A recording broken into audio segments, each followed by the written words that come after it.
Muy buenas tardes, gracias por acompañarnos una vez más en las entrevistas que hacemos en este canal de YouTube.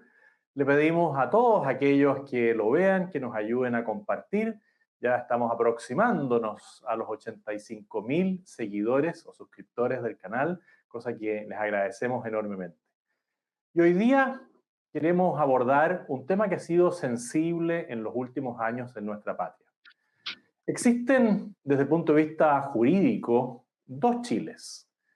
No existe, a nuestro juicio, un solo régimen legal, judicial, que pueda decir que dirige los destinos de la judicatura del Poder Judicial y que permita establecer que hay igualdad frente a las resoluciones de los tribunales.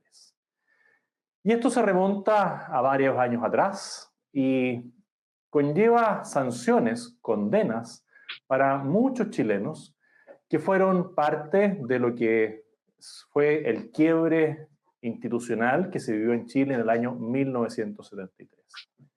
Hay muchos, como yo, que señalamos que en los casos de investigación de derechos humanos, en los casos de condena por temas de derechos humanos, en Chile no existe justicia, sino que existe venganza.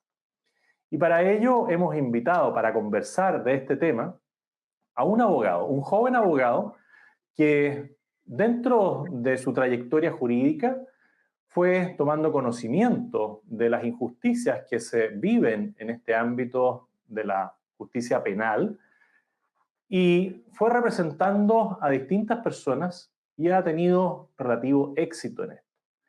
Digo que es un joven abogado que estudió, aprendió al alero de un prestigioso abogado que él nos va a ir relatando cómo llegó a conocerlo. Es una persona que estudió en la universidad en Valparaíso, en Viña del Mar, Derecho, y se fue especializando en temas de derecho penal y sobre todo en temas de derechos humanos.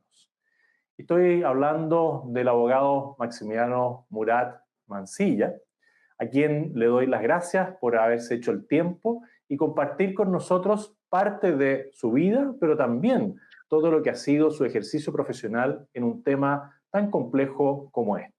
Maximiliano, muchas gracias por aceptar la invitación y esperamos conocer más de ti y del área jurídica al que te has dedicado en los últimos años. Bueno, muchas gracias a ti, José Antonio, por esta oportunidad de poder contar algunas experiencias, de poder visibilizar la realidad actual y judicial de los uniformados en estas causas. Y gracias a ti por el apoyo que siempre has tenido y que sé que seguirás teniendo respecto a las causas justas. Como tú lo dices, nosotros vamos por causas justas, porque más allá de los hechos y de la gravedad que puedan haber tenido algunos de ellos, lo importante es la justicia, que se haga justicia. Pero yo quiero ir un poco antes de entrar en materia a conocer quién es Maximiliano Murat. ¿Cómo llega al ejercicio del derecho? ¿Dónde diste tus primeros pasos en los estudios? Primero en tus años escolares, los años mozos, y después, bueno, todo lo que fue tu experiencia universitaria. ¿Cómo llegaste también a ser un docente? ¿Dónde nace Maximiliano Murat? ¿Dónde estudia de pequeño Maximiliano Murat Mancilla? Bueno, yo nací en Santiago, me estudié hasta los 12 años en el San Gabriel, aquí en Santiago, enseñanza básica. Después, por razones profesionales de mi mamá, nos tuvimos que ir a Viña. Mi mamá trabajó en el Congreso, y mi abuela trabajó en el Congreso, en la Cámara de Diputados, en la oficina telefónica, en la oficina de la central telefónica, y nos tuvo que ir después del 90 hacia allá.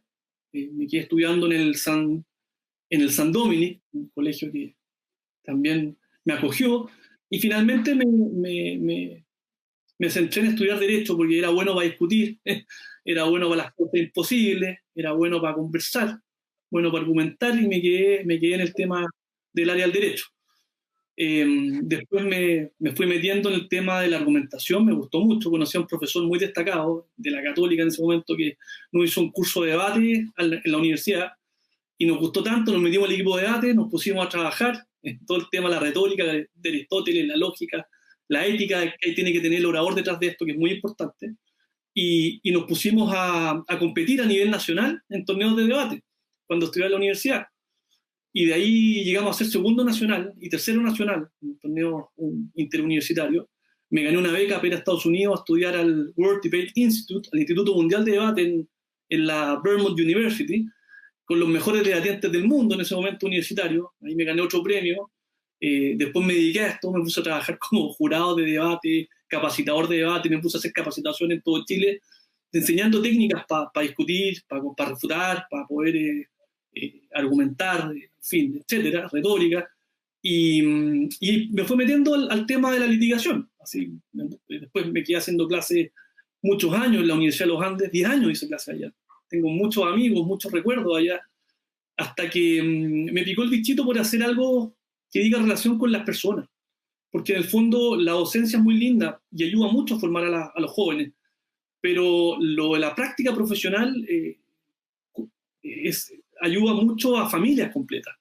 Y me tincó penal porque penal en ese tiempo era el área que tenía más que ver con los juicios orales, la litigación, todo el área que yo me había especializado en Estados Unidos y que estaba poniendo en las técnicas que estaba enseñándole a mis alumnos, dice en relación con eso. Antes, en ese momento no estaba la reforma laboral, después llegó la reforma laboral, la reforma familia, todavía no llega la civil, y me fue a trabajar con el papá de un abogado que trabajamos juntos en el Cerro Andes, que era Jorge Balmaceda Morales. Él siempre ha defendido uniformado durante años, y yo trabajaba con Gustavo, que era el hijo, que era un doctor en Derecho Penal muy reconocido, Gustavo Balmaceda, en la Universidad de los Andes, y me dijo, oye, voy a ir con mi papá a trabajar, y lo ayudáis en el tema de las defensas penales.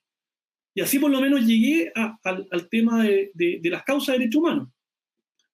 Ahora, como tú bien sabes, mi abuelo, un oficial de ejército austrohúngaro, él nació y vivió en Austria-Hungría cuando era el imperio, peleó en la Primera Guerra Mundial, tuvo la Cruz de Hierro, título Caballero Ernesto, y después de un tiempo, después de la Primera Guerra, el comunismo invadió Hungría, se lo tomó completamente, y fue al revés. Allá fue una dictadura, se mataron a muchas personas, mi familia toda murió bajo el comunismo, toda la familia que tenía paterna, y mi abuelo tuvo que emigrar lamentablemente primero a la Liga de las Naciones y después llegó como traductor de Ibáñez del Campo acá a Chile.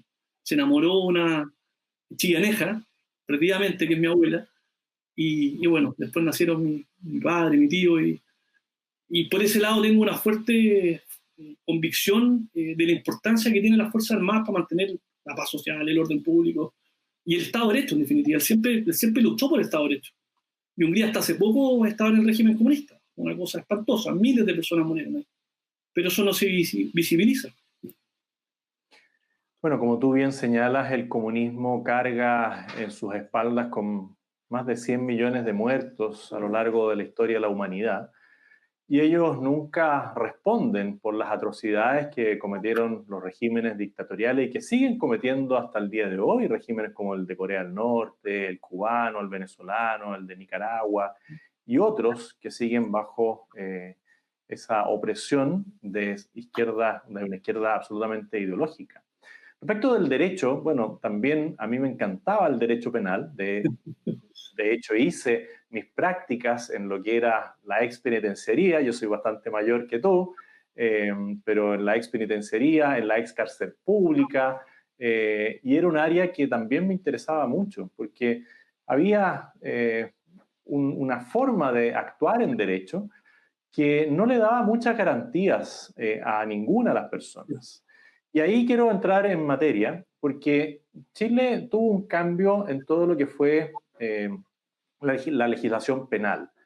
Yo me formé en el sistema penal antiguo, donde había un juez que investigaba, que investigaba, ¿no es cierto? Y finalmente también sancionaba y dictaba la sentencia, y lo hacía a través de actuarios.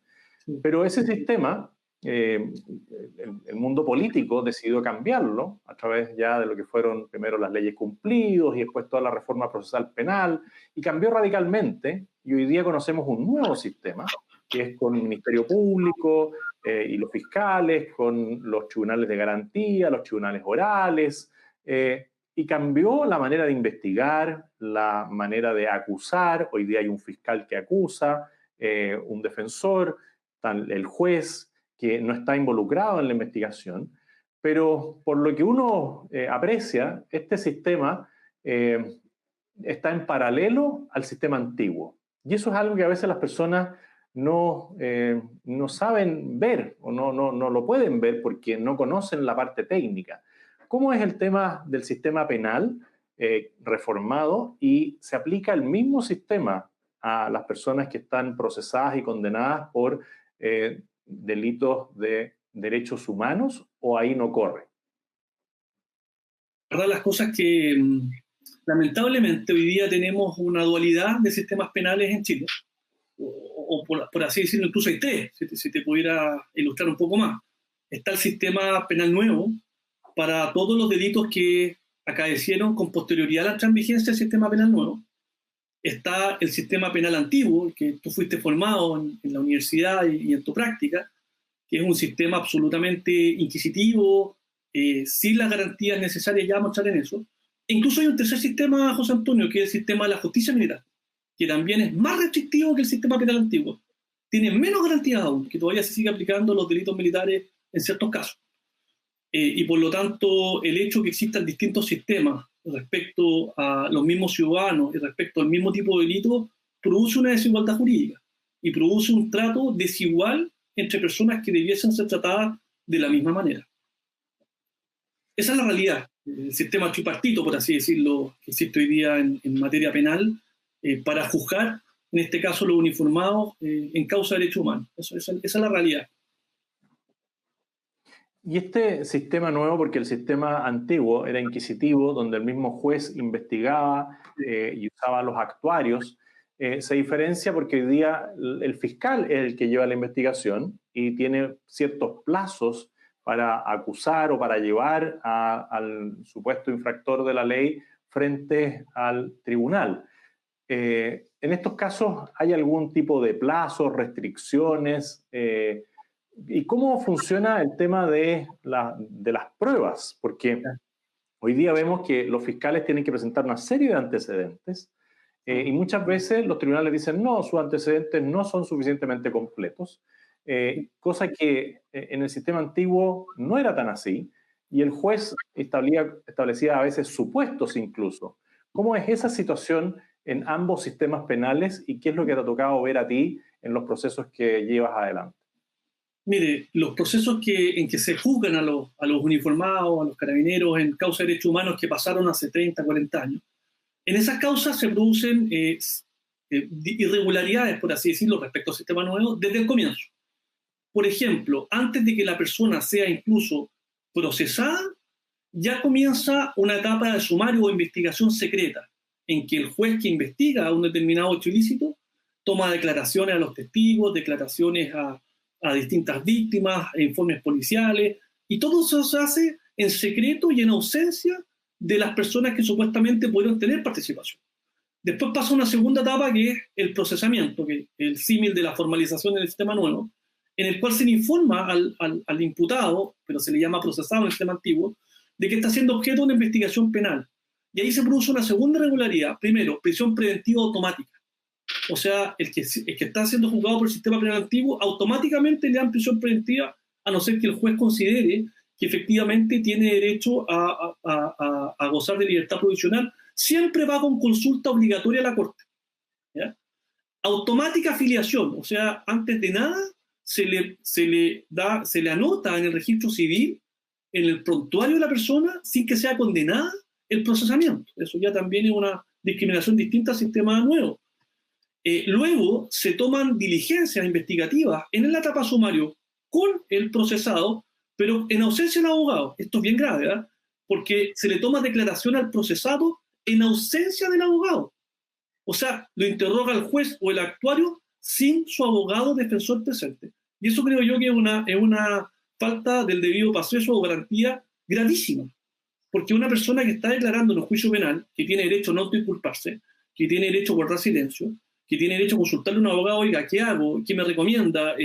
¿Declaro? ¿No declaro? En fin, etcétera. Ese derecho no lo tiene, porque lo interroga en privado el actuario o el juez, cualquiera de las dos personas. Y si el abogado quiere intervenir, que muchas veces lo hemos pedido, en fin, etcétera, con suerte siéntese al lado y cállese. O sea, el abogado no puede ni opinar. Hacen diligencias, por ejemplo, de careo, que son muy propios del sistema antiguo. Si una persona le responsabiliza a otra, se hace un careo entre los dos para ver si llegan a algún acuerdo o si efectivamente se mantienen sus dichos. Todas esas diligencias son sin la presencia del abogado.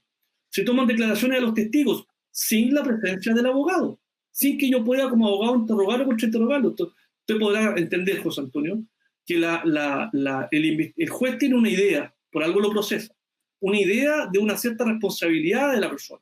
Y todas las preguntas que van a los medios de prueba, a los testigos posibles, o al imputado, van encaminados a demostrar su tesis, porque se transforma el juez en un fiscal y en un juez.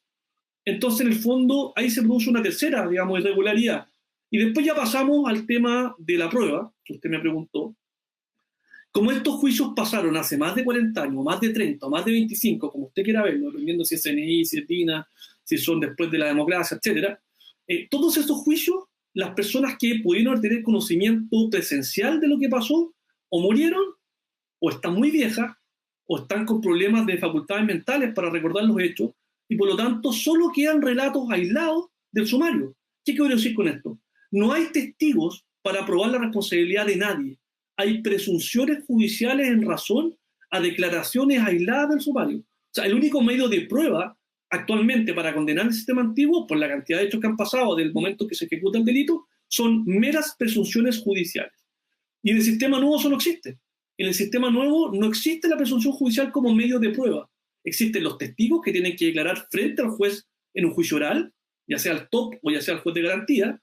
Existen peritos que tienen que declarar y dar cuenta de sus dichos frente al juez de garantía o al TOP en un juicio oral. Y los instrumentos se tienen que acompañar en el juicio oral. Y aquí no. Aquí solamente se juzgan y condenan, en este caso uniformados por estas causas, por meras presunciones. Ahí tiene 4 ejemplos de la diferencia que hay entre un sistema y el otro. Claramente viola los mismos derechos del que está siendo procesado y por eso se produjo un cambio. Y también a uno en la universidad le decían, mire, siempre los cambios legales se aplican en la medida que beneficien a la persona que está involucrada. Es decir, si hay una ley que modifica la sanción para alguien, se le va a aplicar siempre la sanción más favorable a la persona que está siendo investigada o condenada. Y en este caso, por lo que nos señala, siempre se le aplica la condición más difícil o más compleja de probar. Claramente, probar un hecho 30 años después es muy complejo y por lo que tú nos estás contando, aquí hay muchas de las personas que han sido condenadas por presunciones, no por hechos concretos. Yo me atrevería a decir que más del 95% de las personas que cumplen condena han sido condenadas por presunciones. Más del 95%. Yo no quiero decir 100% porque puede haber algún caso que yo desconozca, pero te aseguro que más del 90% es por puras presunciones. Y te lo digo porque no declaran los testigos en el plenario. Nunca declaran. Nunca. Eso es una máxima de estilo. De hecho, si me permite, sí. Nosotros en algún momento interpusimos, yo por lo menos interpuse 3 requerimientos de inaplicabilidad por inconstitucionalidad al Tribunal Constitucional. Y el Tribunal Constitucional me acogió 3 requerimientos diciendo que era inconstitucional que los testigos declararan secretamente en el sumario. Eso fue recogido 3 veces y aún así esa práctica de estilo sigue.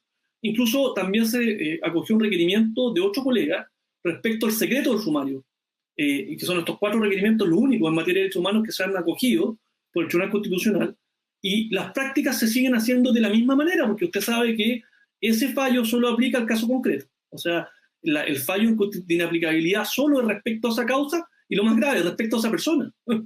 Entonces, es bien complejo seguir litigando en esos términos. Y aquí viene una crítica constructiva. Los jueces de fondo, es decir, la Corte Suprema, la Corte de Apelaciones, no ha querido dar el paso de decir, oiga, aplíquese los principios garantistas del nuevo sistema y mantenga el antiguo sistema, si eso se puede hacer. O sea, nosotros podemos seguir con el antiguo sistema, pero respetando las garantías del nuevo. Porque qué bueno sería que el abogado pudiera estar presente cuando se interroga, por ejemplo, al imputado. Qué bueno sería, por ejemplo, que yo pueda estar presente para interrogar a quien acusa a mi defendido. para ver si efectivamente lo que dice es acorde a las circunstancias, acorde al método del proceso, si se pone nervioso, etc. Si no cuesta nada, si no es necesario cambiarlo todo, podríamos mejorar el actual sistema solamente aplicando aquellas garantías que están en el Código Procesal Penal y que se pueden aplicar sin un cambio económico, sin un cambio financiero, sin que esto requiera para el Estado nada más que buena voluntad. Bueno, no lo quería el Ejecutivo, no lo quiere hacer, el Legislativo ni hablar, no quiero ni pronunciar sobre eso, y el Judicial, que es el llamado a administrar justicia, tampoco. Y valida esto. ¿Y cómo lo valida? Con los fallos de la Corte Suprema, porque esto sube en apelación, después sube en casación, y todas las casaciones validan el sistema penal antiguo aplicado de esta manera. La Corte Suprema también tiene facultades para poder determinar cómo aplicar ciertas medidas dentro del sistema judicial. Y tienen una normativa que se basa en los llamados autos acordados, que son una manera, ¿no es cierto?, de regular o de establecer cómo conducirse cuando hay algún tipo de vacíos. Y aquí claramente, si hay un tribunal como el Tribunal Constitucional que ha dado una señal, si hay jurisprudencia en otros países, de lo que te quiero preguntar también, debiera, por el hecho de tener que aplicar justicia, de velar porque realmente exista justicia, poder dar garantías mínimas de un debido proceso, como es lo que tú señalas, que es que el abogado pueda estar presente frente a la interrogación que tenga el acusado o frente a un careo al cual se le someta, porque ya de hecho el juez, como tú lo señalabas, investiga en forma secreta, no muestra ninguno de los antecedentes, va construyendo un caso y se va formando una opinión que trata de verificar después. ¿Qué pasa ahí en términos generales con esta Corte Suprema que no interviene en algo que es esencial de su función? La verdad, las cosas que es muy preocupante, y te voy a agregar un antecedente que probablemente has escuchado, pero te lo voy a afinar. Es tan grave la situación que incluso en determinadas causas de derechos humanos, José Antonio, por ejemplo, aquellas que estaban en Chillán, la Corte Suprema, mediante acto acordado, ha cambiado la competencia del juez natural. Te voy a dar un ejemplo. Hace unos años atrás, las causas de derechos humanos que se cometían en la ciudad de Chillán, o en San Carlos, que está al lado de Chillán, eran conocidas por un ministro en visita a la Corte de Chillán y por la Corte de Apelaciones de Chillán como segunda instancia. Pues bien, porque muchas de esas investigaciones fueron sobreseídas, y esa es la verdad, por falta de prueba, por un montón de cosas, lo que hizo la Corte Suprema es cambiar la competencia, y todas esas causas fueron a parar al ministro Aldana de la Ilustrísima Corte de Apelaciones de Concepción, siendo que el juez competente era el juzgado del crimen de Chillán y el juzgado del crimen de San Carlos. Y lo más grave es que también alteró la competencia de la Corte, porque uno puede entender que, como un ministro en visita, el que cambia el juez, no el tribunal, y por lo tanto, si cambia el juez y no el tribunal, debiese conocer la Corte de Chillán en segunda instancia. Pues no, ellos han hecho que conozca la Corte de Concepción en segunda instancia. Lo mismo pasó en Temuco con las causas de Valdivia y las causas de más al sur. Lo mismo pasó en Santiago con Rancagua, también las conoce Carroza. Lo mismo pasó en La Serena, que conoce causas de Antofagasta. Entonces la verdad es que ya es tan grave la situación que hasta la competencia del juez natural fue alterada por autoacordados. Eso es gravísimo. Respecto al debido proceso, no veo ningún autoacordado que lo regule, y no costaría nada hacerlo. Al contrario, como te explico, han validado mediante sus fallos una y otra vez la vigencia del sistema penal antiguo. Esa es la verdad. Y eso yo creo que es gravísimo. O sea, la Corte Suprema hace poco celebró el aniversario de la reforma procesal penal, pero celebra el aniversario porque dice que cambió la justicia para Chile, que los ciudadanos chilenos tienen más garantías. Bueno, ¿y qué pasa con los ciudadanos chilenos que cometieron supuestamente delitos antes de la reforma? Todos ellos están siendo juzgados por el sistema antiguo. Yo no podría pensar, son unas pocas personas. Oiga, hay más de 1.000 causas abiertas y hay más de 7.000 causas por abrirse en casos de tortura. Y ahora cuando se saque el secreto del informe Vale, van a ser 20.000. Entonces la situación no es poca y la gente todavía está muy preocupada en el caso de los uniformados y los militares. Y en estos casos donde tú dices que se cambió la competencia del juez y de la Corte, uno también podría decir que atenta contra la defensa legítima que puede tener una persona que está siendo acusada, porque si alguien vive en La Serena y claro, está sometido a la jurisdicción de La Serena y de repente le dicen, no, ahora su juez o su corte va a ser la de Antofagasta y él vive en La Serena, ¿cómo lo hace con su defensa? Claramente ahí también queda desprotegido. Más allá del tipo de delito de cualquier circunstancia, la Corte le está quitando el derecho esencial a la defensa. Tal cual. Es exactamente lo que tú estás planteando. Y mira, hay casos tan graves, yo te voy a plantear un solo ejemplo, y lo voy a decir con nombre y apellido porque yo planteé esta incidencia, se discutió jurídicamente, ya no comunicacionalmente hablando. Por ejemplo, el ministro Aldana, don Carlos Aldana de la Ilustrísima Corte de Apelación de Concepción, a quien yo respeto mucho, él, nosotros nos enteramos que tenía un hermano, lamentablemente, un hermano que fue torturado, un hermano que está en la comisión Balich como torturado, un hermano que demandó al Estado de Chile por tortura al fisco para una indemnización, un hermano que estuvo un año preso en una cárcel donde se le pegaron palos en la cabeza, en la cara, se le puso electricidad y falso fusilamiento. Es su hermano menor. Y él juzga causas de derechos humanos de la misma época. Entonces, nosotros planteamos esta incidencia en el sentido de que no es posible que un ministro de corte ya pueda emocionalmente hacerse cargo de personas que presuntamente cometieron los mismos delitos como el que lamentablemente sufrió su hermano. Eso es muy grave. Bueno, y este señor nos contestó, este ministro, de que se enteró por nosotros que había pasado con su hermano cuando estuvo un año preso, y que lamentablemente, esa es la respuesta que dio en la Corte. Y esto fue validado por la Corte de Apelación de Concepción, que dijo que no había ningún problema para que este ministro fuera imparcial, y la Suprema, la Sala Penal, lo confirmó. Yo me fui con un recurso de queja porque lo encontré el colmo, ¿no? Y ellos confirmaron que él tiene la suficiencia imparcialidad para eso. Entonces, imagínate ese caso que te estoy dando, la gravedad que tiene. Y aún así sigue juzgando causa de derechos humanos. Yo creo que es un buen juez, pero si ese no es el problema, José Antonio, que sea bueno o mal juez.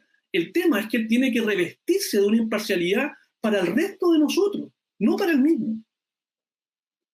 Bueno, claramente dentro de los cuerpos legales penales se establece cuáles son los motivos por los cuales un juez no debiera ver una causa, porque va a perder la imparcialidad. Y si nosotros buscamos justicia, es fundamental que el juez sea imparcial y claramente si un familiar directo de él, como un hermano, sufrió consecuencias graves producto de una detención, no es una persona que pueda tener la imparcialidad suficiente para juzgar a otros. Cuando nosotros vemos toda esta situación, claramente hay una indefensión, una falta de posibilidad de corregir esto, ya que vemos que los jueces instructores tienen ya una sentencia preconcebida o un juicio preconcebido respecto a las personas que van a juzgar. Vemos que la Corte de Apelaciones sigue muchas veces lo que planteó este juez instructor y que lamentablemente la Corte Suprema tampoco actúa como debiera, porque muchos de los jueces que están ahí también venían de ser jueces instructores, ya tenían una mirada, algunos de ellos dicen que ellos van a reparar el mal causado que se causó en esa época con ficciones jurídicas, cosa que no les corresponde, pero si nosotros nos vamos al derecho internacional, porque aquí se habla mucho de los crímenes de lesa humanidad, pero Chile suscribió el tratado que hace referencia a delitos de lesa humanidad muchos años después de la ocurrencia de los hechos que están siendo investigados. Y también en otros países, hasta donde tengo entendido, y te pido que tú también nos puedas aclarar, las sentencias son acotadas en el tiempo. Y dicen, bueno, esta sentencia como máximo va a ser de 20 o de 30 años, más allá de los hechos que hayan dado origen a la investigación. ¿Cómo es la relación de haber firmado un pacto como el que te menciono? Sí. ¿Y cómo se llevan este tipo de causas en otros países que también han tenido quiebres institucionales? Mira, la pregunta es demasiado atractiva, te lo agradezco, porque es un tema que siempre se discute en los tribunales. Y me gustaría aclarar varias cosas. Tú me permite, yo feliz lo hago.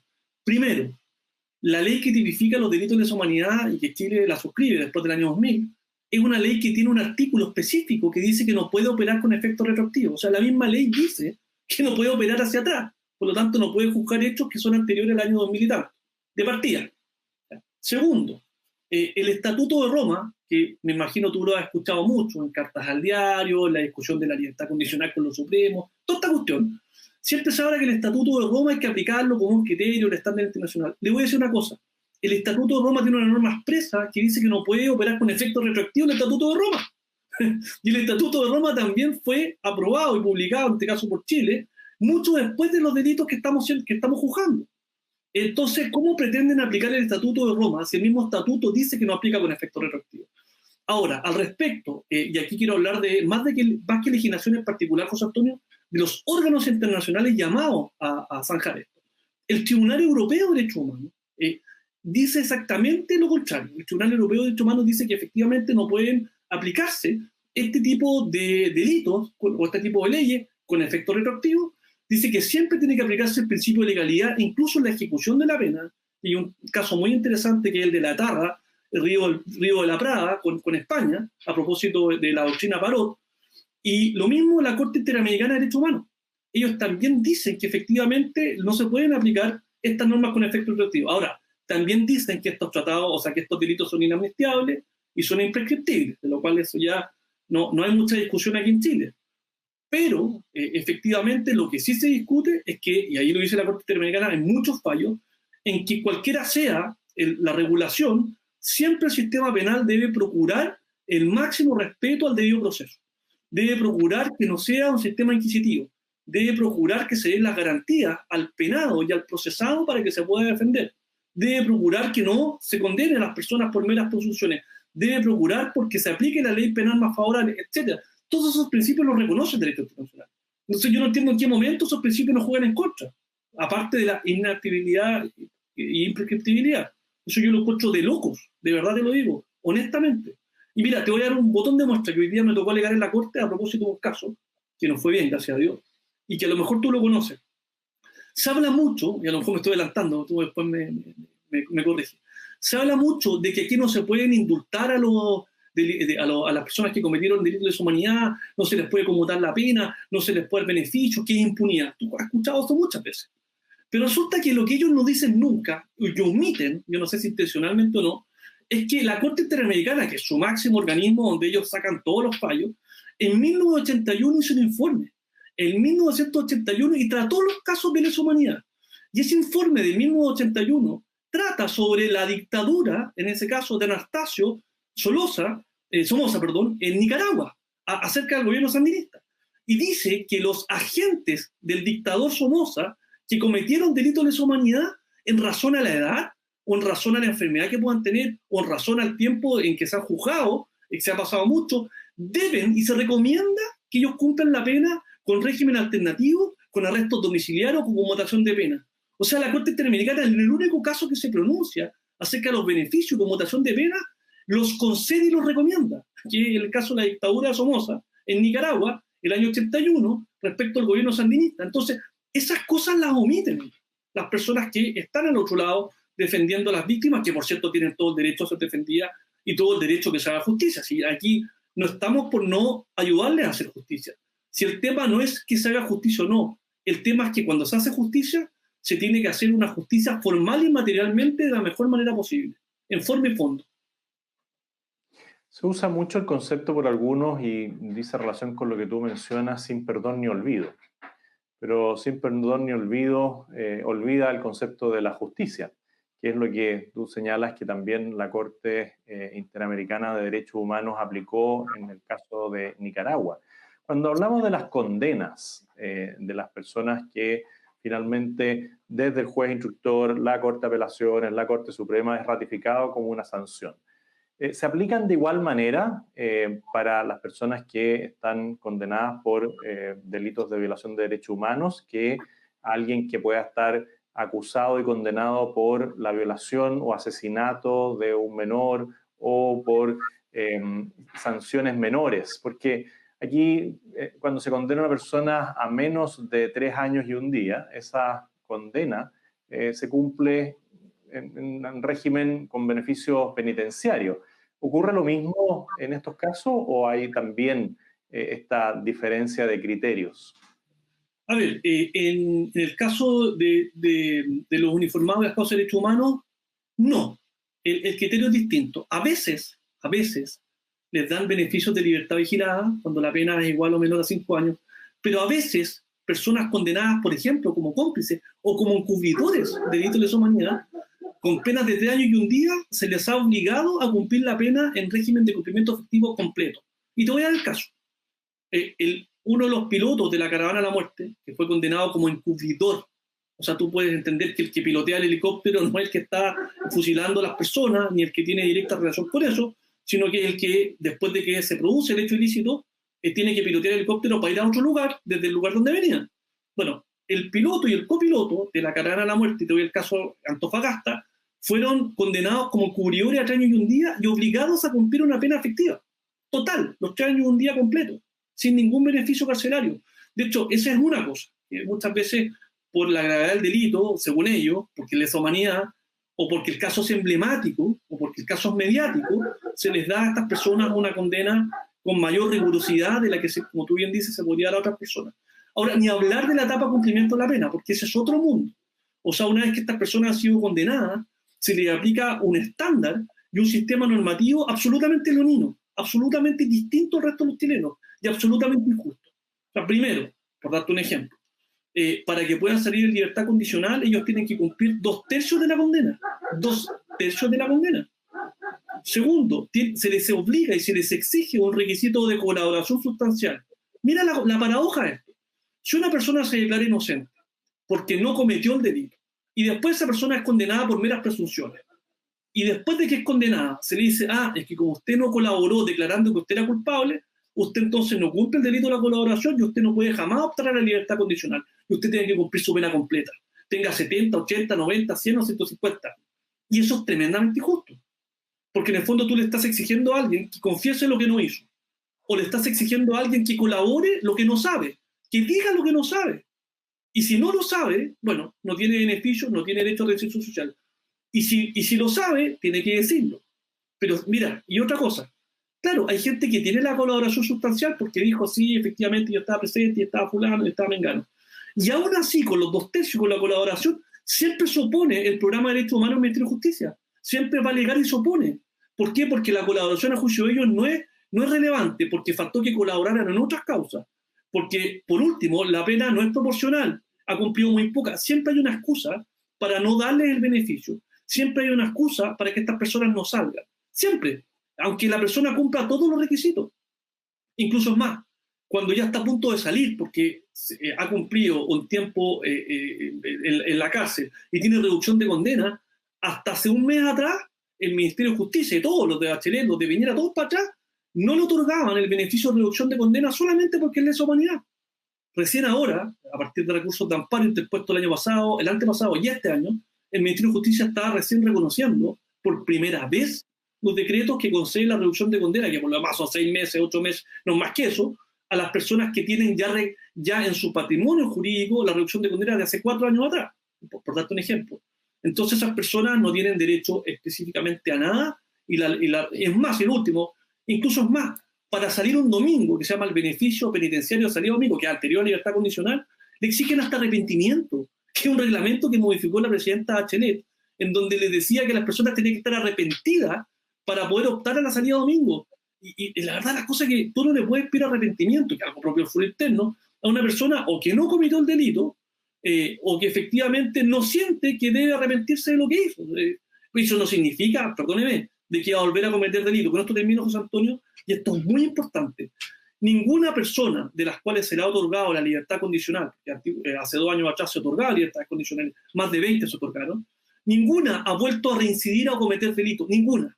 O sea, yo tengo el 100% de las personas que han salido de Punta Peuco o de Colina que no han cometido nuevos delitos. Y la pregunta es, ¿qué pasa con los que sí les da la libertad condicional por delitos comunes? ¿Cuál es el porcentaje de incidencia o reiteración? Mucho mayor a 0, porque en Punta Peuco y Colina es 0. Una persona, tú podrás comprender, de 70 a 80 años, que tiene su vida hecha, ¿quién va a pensar que esa persona va a volver a cometer un delito? Como el que se juzgó hace 40 años.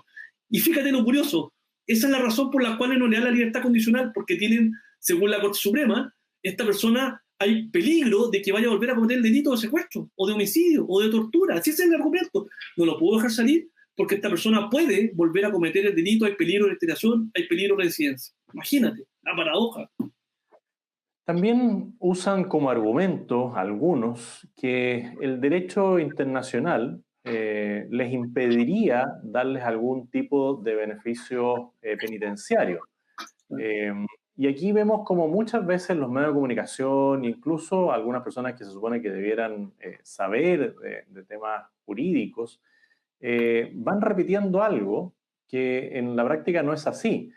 Eh, ¿cómo lo has podido ver tú? ¿Cómo has estudiado este tema de cuando dicen no, el derecho internacional nos impide dar algún tipo de beneficio penitenciario? ¿Es así o no? No, eso es absolutamente falso y lo puedo mostrar con datos duros.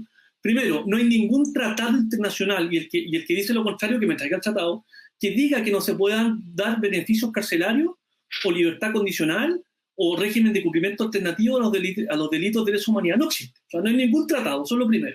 Segundo, no hay ninguna sentencia de ningún órgano internacional, sea la Corte Interamericana o sea el Tribunal Europeo de Derechos Humanos, que diga que a los delincuentes de lesa humanidad no se les puede otorgar beneficios carcelarios o medidas alternativas.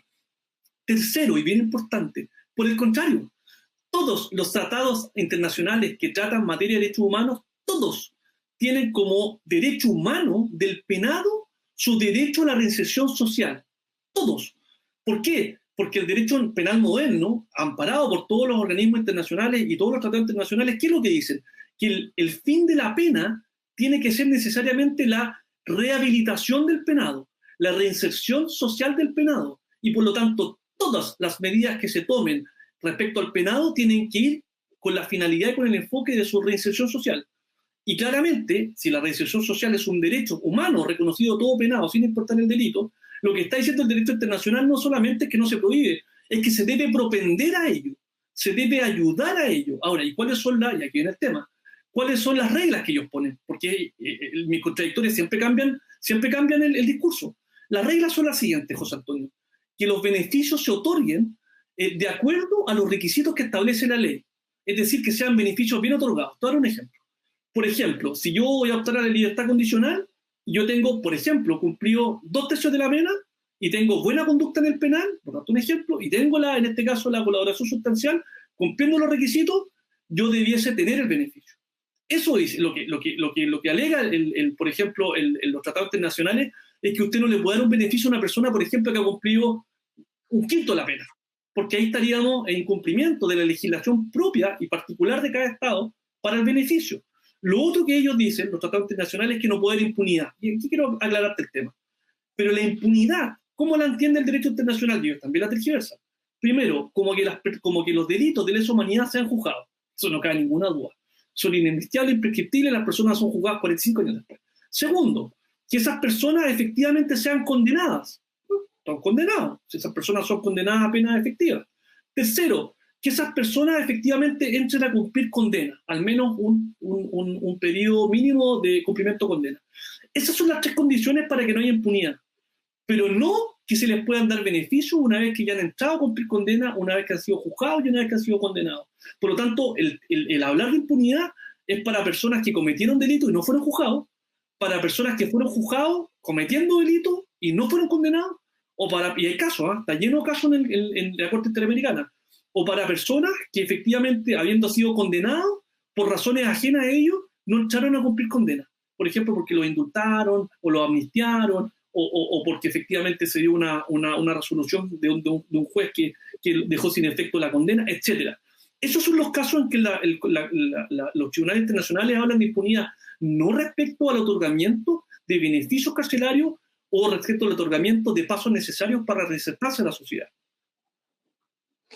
Bueno, cuando nosotros vemos todo esto, uno se pregunta en qué está el gobierno, porque Michelle Bachelet, en algún momento con su gobierno, modificó el reglamento de beneficios penitenciarios.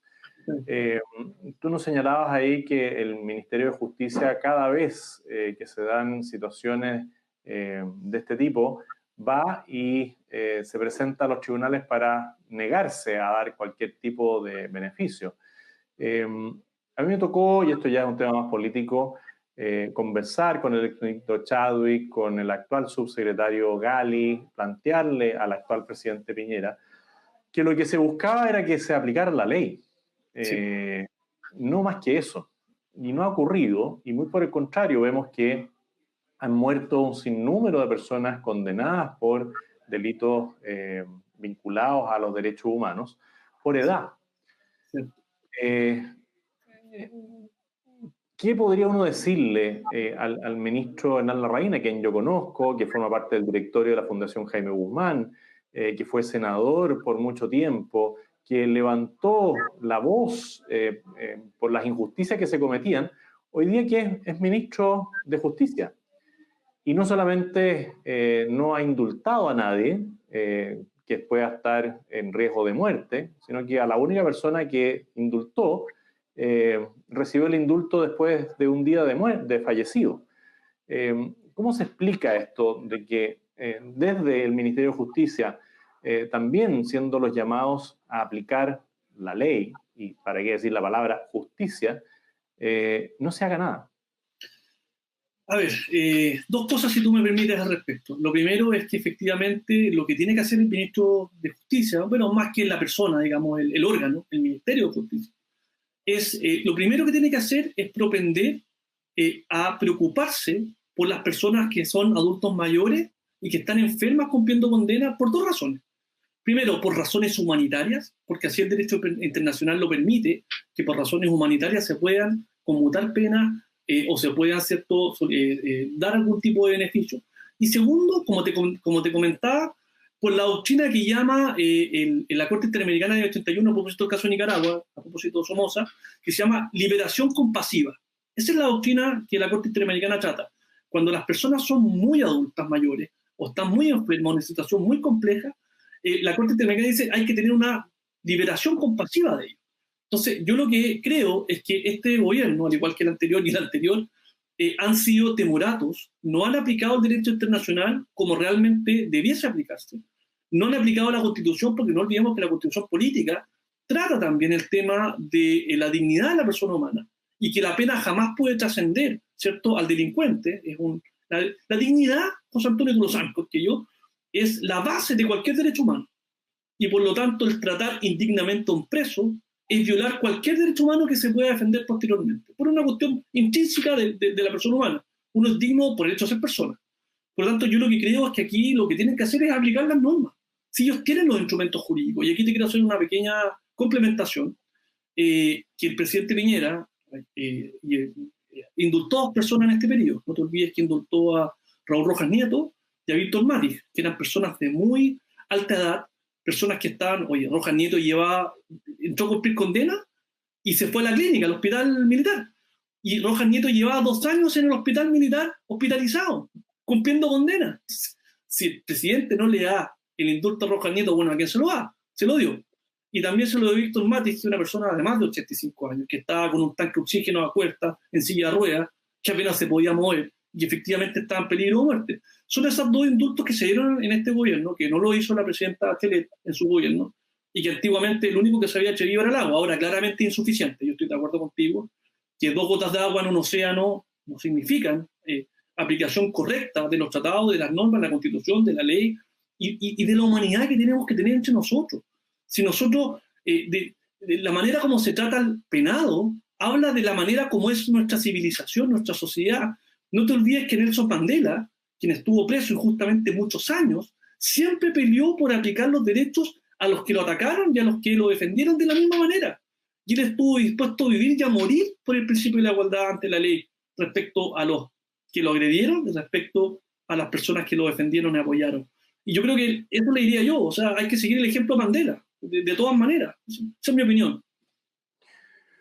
Bueno, también a Chile llegó en algún momento el juez Garzón, que es un juez con clara tendencia de izquierda, y él dijo, nadie merece morir en la cárcel.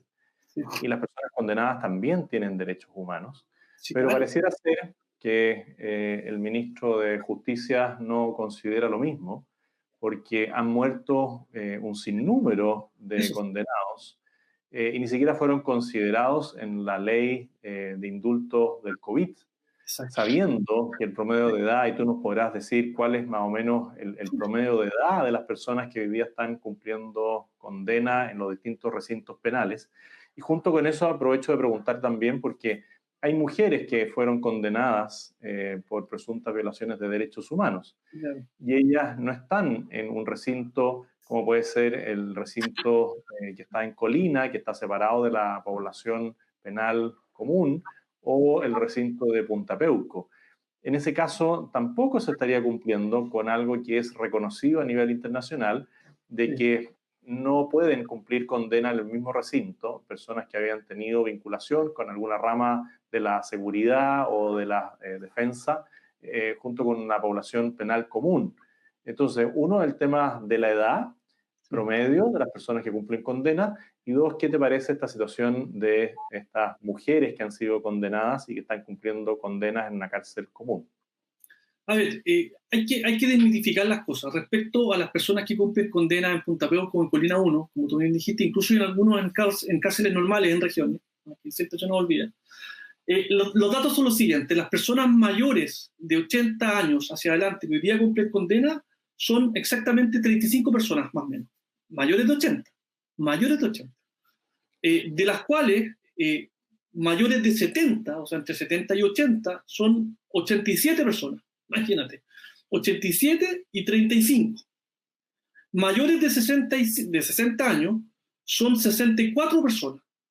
Entonces, tú puedes entender que el universo de adultos mayores de 65 hacia 90 es casi la totalidad del penal. Entonces tú me dirás, bueno, ¿y hay alguien joven en el penal? Sí.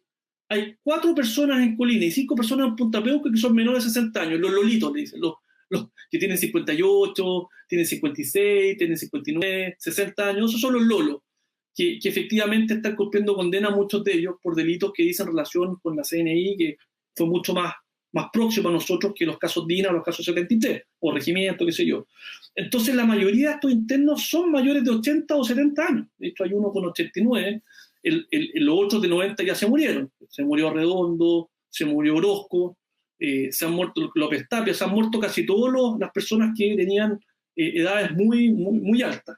La situación de enfermedad de ellos es realmente dramática. O sea, tenemos, por ejemplo, en Punta Peuco, más de 20 personas con estado crítico. De esas 20 personas hay 9 con cáncer terminal. Hay 5 con facultades mentales totalmente deterioradas. Hay varias personas que no, más de 4, que no controlan esfínteres ni de orina ni fecal. No controlan esfínteres. Ni en la mañana, ni en la tarde, ni en la noche. Hay una persona que se idealiza prácticamente 2 o 3 veces a la semana.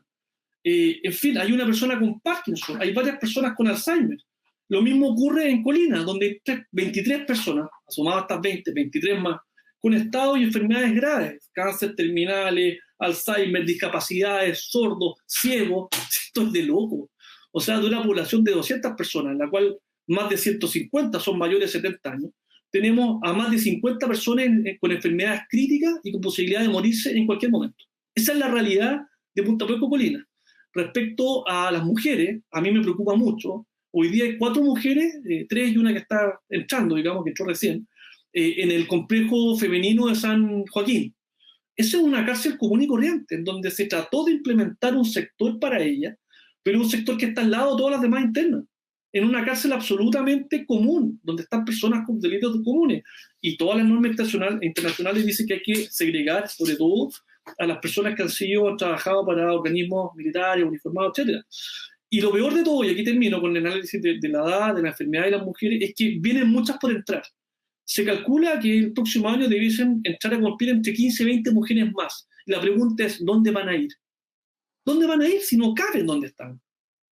¿Dónde van a ir? No hay un lugar especial para ellas. Se les tiene olvidadas. Y muchas de ellas, no te olvides, eran secretarias, eran personas que eran empleadas civiles, que eran taquígrafas, o que llevaban las estadísticas, los apuntes, los informes, los papeles. Sí, pues si no es la mujer metralleta las personas que están ahí.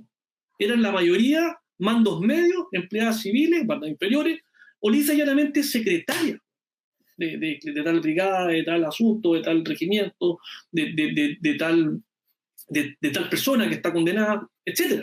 Esa es la situación real. Y no hay por ahora, no hay ninguna señal del gobierno, y me gustaría que lo hubiese de todas maneras, en que permita regularizar, porque es regularizar en la situación de ella. O lisa y llanamente sabe que a ellas manden a cumplir arresto domiciliario.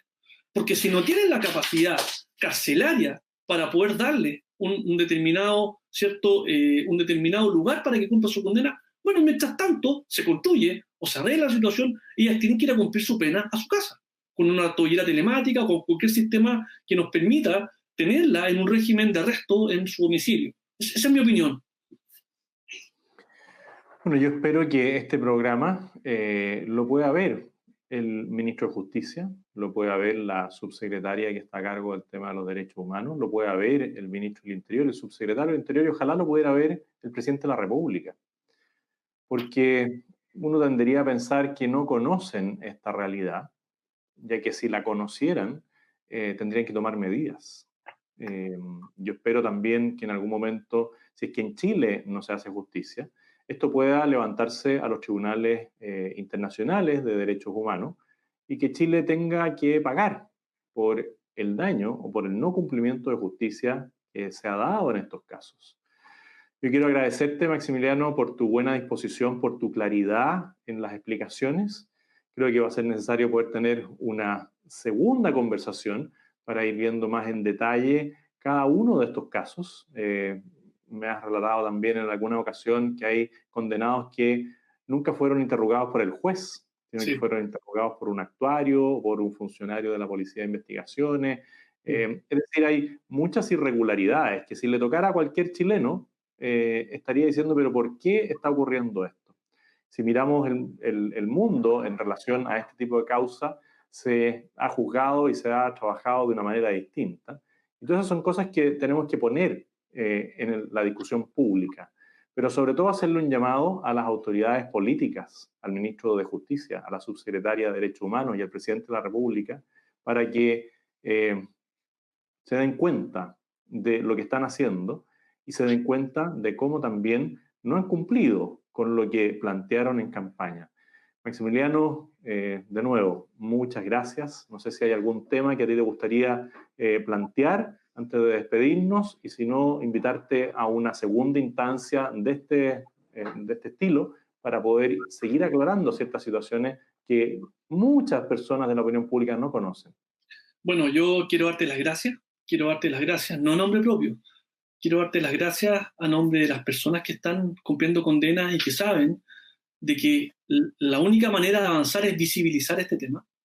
Te quiero dar las gracias por la familia detrás de estas personas. No te olvides que hay señoras de la misma edad que los condenados, 80, 90, 70.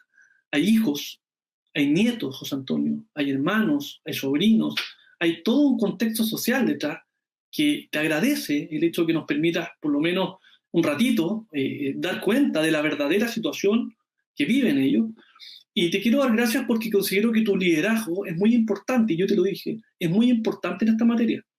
Yo creo que tú eres una de las personas que está ayudándonos en visibilizar el tema, un tema justo. Si aquí no vamos a pedir lo que no se puede pedir, eso quiero dejarlo muy en claro, pero sí que las cosas se hagan de la manera correcta. Y yo te agradezco y creo en tu liderazgo. Yo creo que es muy importante, insisto, persona que se llama Jairo, en que tú tengas un papel protagónico en esto, o un papel protagónico en visibilizar el tema, un papel protagónico en denunciar el tema, un papel protagónico en ayudarnos a construir un Chile más justo. Eso es todo. Un Chile en que se trate de la misma forma a los penados de un lado y a los del otro lado. Por eso yo te quiero dar las gracias, José Antonio.